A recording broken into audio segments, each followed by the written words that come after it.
कल्पना कीजिए, एक बालक जन्म से ही 8 जगह से टेढ़ा। लोग उसकी चाल को देखकर हंसते थे, उसका मजाक उड़ाते थे।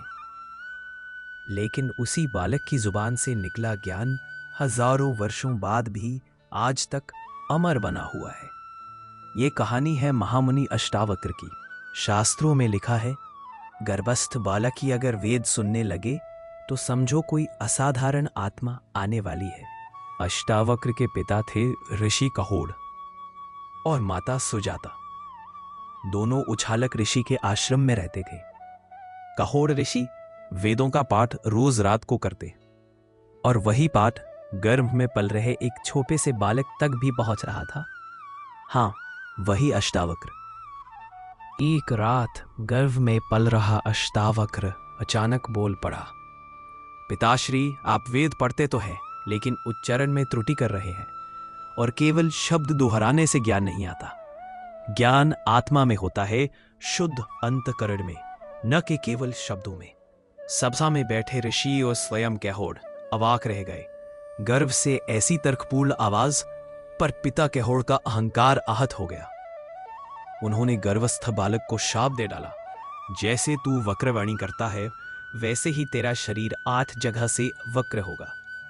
और इस श्राप ने आने वाले वर्षों के लिए एक अद्भुत कथा को जन्म दिया। अभी अष्टावक्र जन्मा भी नहीं था कि उसके पिता कहोड़ राजा जनक की सभा में शास्त्रार्थ करने पहुंच गए। वहां एक भव्य आयोजन चल रहा था।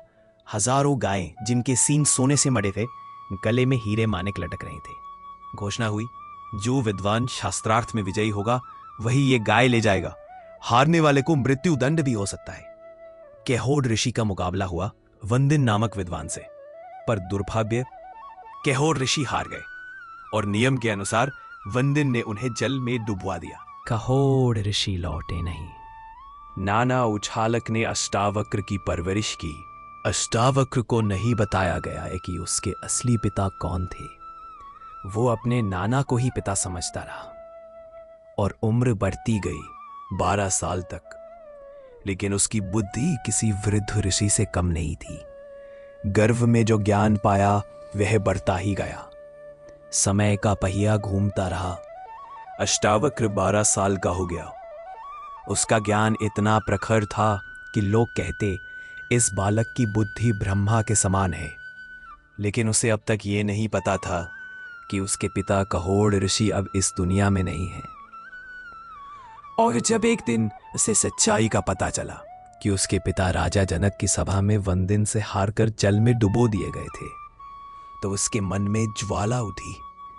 उसने मां सुजाता से कहा, मां, मुझे आज्ञा दीजिए, मैं वंदिन को हराकर अपने पिता का मान वापस लाऊंगा। मां ने उसे रोका, तू अभी बच्चा है बेटा, वहां शास्त्रार्थ बहुत कठिन है। हारने पर तुझे भी मृत्यु का सामना करना पड़ सकता है। लेकिन अष्टावक्र अडिग था। मां, शरीर चाहे कैसा भी हो, ज्ञान की शक्ति में कोई बाधा नहीं होती। मैं जाऊंगा। अष्टावक्र अपने मामा श्वेतकेतु को साथ लेकर निकल पड़ा जनकपुरी की ओर। जनकपुरी, जहां उस समय महायज्ञ का आयोजन चल रहा था। देश भर से बड़े बड़े विद्वान वहां जुटे थे। महल के दरवाजे पर पहुंचते ही द्वारपाल ने रोक दिया, बालकों का प्रवेश निषिद्ध है, केवल वृद्ध और चतुर ब्राह्मण ही अंदर जा सकते हैं। तभी अष्टावक्र ने गंभीर स्वर में कहा, क्या सिर की सफेद बाल ही वृद्धता का प्रमाण है? जो ज्ञान में पूर्ण हो वही वास्तव में वृद्ध है, चाहे वह बालक ही क्यों ना हो। द्वारपाल उसकी वाणी सुनकर चकित रह गया। उसे भीतर जाने की अनुमति दे दी। अष्टावक्र सभा में पहुंचा। राजा जनक, वंदिन और सारे विद्वान वहां उपस्थित थे। लोगों ने देखा, वह बालक 8 जगह से टेढ़ा था। उसका चलना अजीब था। पूरी सभा हंसी से गूंज उठी। हर कोई उसका मजाक उड़ाने लगा। लेकिन अष्टावक्र भी हंस पड़ा। राजा जनक को आश्चर्य हुआ। उन्होंने पूछा, बालक, सब तो तुझे देखकर हंस रहे हैं, पर तू क्यों हंस रहा है? तब अष्टावक्र ने गंभीर स्वर में कहा, राजन, मैं इस सभा पर हंस रहा हूं जहां ज्ञानियों की जगह चमड़े के व्यापारी बैठे हैं। सभा में सन्नाटा छा गया। हे भक्तजनों, अगर आपको ये वीडियो अच्छा लग रहा हो तो आप इस चैनल को जरूर से सब्सक्राइब करिए, और अगर आप मेरे भक्त हैं तो इस वीडियो को अभी लाइक करिए। राजा जनक ने फिर पूछा, धृष्ट बालक, तो कहना क्या चाहता है?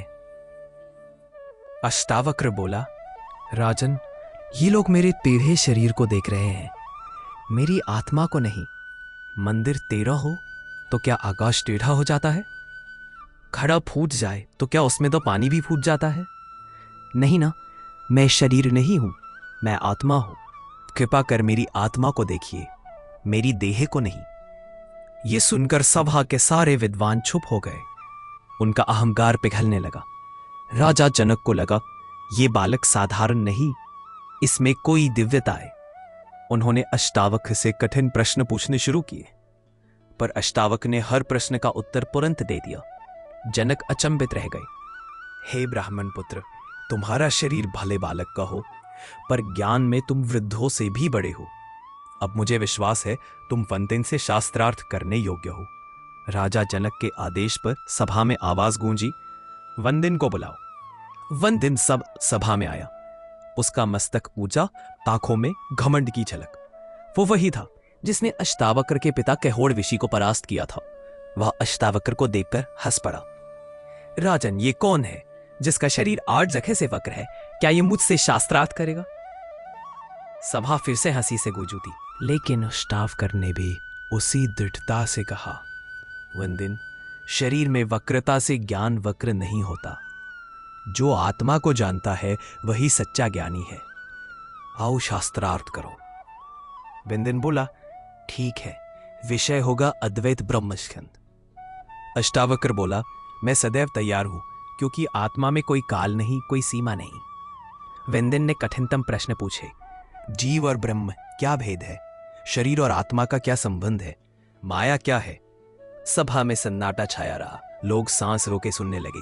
तभी अष्टावक्र बोला, हे वंदिन, जहां भेद दिखे वहां अज्ञान है। ब्रह्म ही जीव है, जीव ही ब्रह्म है। शरीर माया है, आत्मा नित्य है। माया अदृश्य है, पर उसका अनुभव जगत में होता है। पर जो साक्षी भाव में स्थित हो उसे माया छू नहीं सकती। वह मुक्त है, वह ब्रह्म है। वंदिन निशब्द रह गया। उसकी आंखें झुक गईं। सभा में कोलाहल मच गया। अष्टावक्र की जय हो, ज्ञान की जय हो, धर्म की जय हो।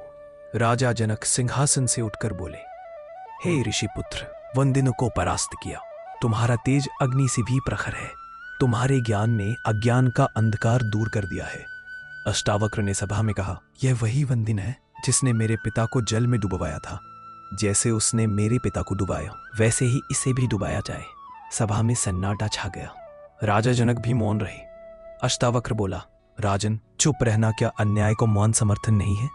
जनक बोले, हे ब्राह्मण पुत्र, आपकी आज्ञा का पालन होगा। तभी वंदिन ने शांत स्वर में कहा, मैं यह दंड स्वीकार करता हूं, क्योंकि इससे मुझे मेरे पिता वरुण देव के दर्शन होंगे।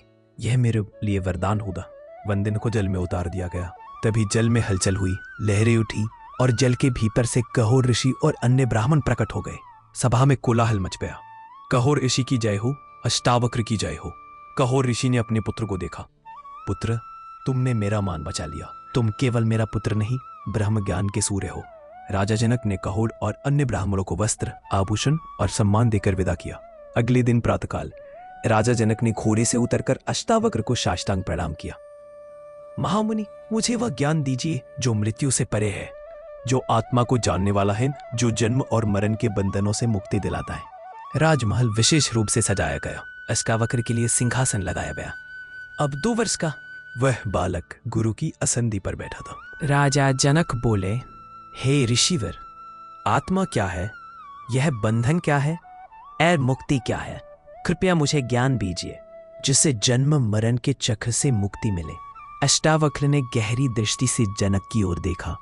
सभा में फिर एक बार सन्नाटा छा गया। लोगों की सांसें थम गई। अष्टावक्र बोले, हे राजन, जब तक मनुष्य अपने आप को शरीर मानता है तब तक वह संसार में बंधा है। वह सुख दुख, मान अपमान, जन्म मरण में उलझा रहता है। परंतु जब जान लेता है मैं शरीर नहीं हूं, मैं आत्मा हूं, न मैं करता हूं न भोगता हूं, मैं केवल साक्षी हूं, उसी क्षण मोक्ष का द्वार खुल जाता है। सभा में हर कोई अष्टावक्र की वाणी में डूब गया। जनक ने अष्टावक्र से प्रार्थना की, हे ऋषिवर, कृपा करके इस ज्ञान को शब्दों में बांध दीजिए ताकि युगों युगों तक लोग इसे पढ़कर मोक्ष का मार्ग जान सके। अष्टावक्र ने कहा, हे राजन, मैं कहूंगा तुम लिखते जाओ। यह संवाद ही अष्टावक्र गीता कहलाएगा। फिर शुरू हुआ जनक और अष्टावक्र का वो दिव्य संवाद, जिसके हर श्लोक में अद्वैत ज्ञान की अमृत वर्षा है, जिसे हम आज अष्टावक्र संगीता कहते हैं। अगर आपको यह कथा प्रेरणादायक लगी हो तो इस वीडियो को लाइक करें, चैनल को सब्सक्राइब करें और कमेंट पे लिखें जय अष्टावक्र।